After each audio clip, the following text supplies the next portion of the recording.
Ağın deryayı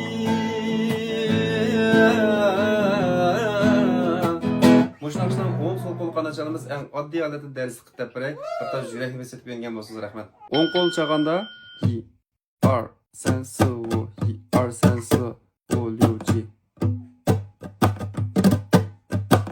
10 qo'l macha chalog'idek mashlandirsiz.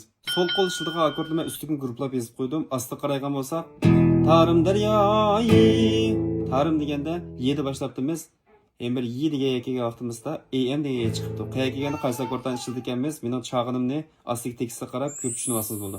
Biz 10 qo'l pas chelishni o'rganib oldik, sol qo'l akkordlarni tushunib oldik. Endi biz 10 qo'limiz bilan sol qo'lni birlashtirib, eg'izimizni sanoqni qo'shib, akkordni almashtirib mashq qildik. Masalan, ar sen sol ar sen sol ar sen sol ar sen sol ar sen sol.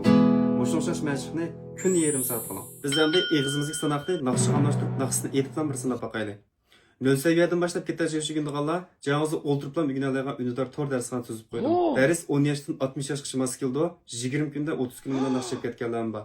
Үйгіндіған әсіз машуда бұл таштап қоймаймыз, сіз бірін дәрісін ішкен дәріс көтіш үшін мен боп десем өтәлейсіз, болмай қап қалса қайт мәшік қылсыз мен сізін дәйлі қып үйітіме денген.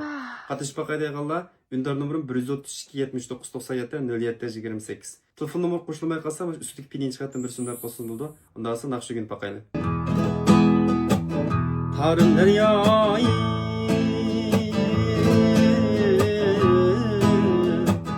bu yerda ichilibdi leyli gul ichilib leyli gul ko'nglimdagi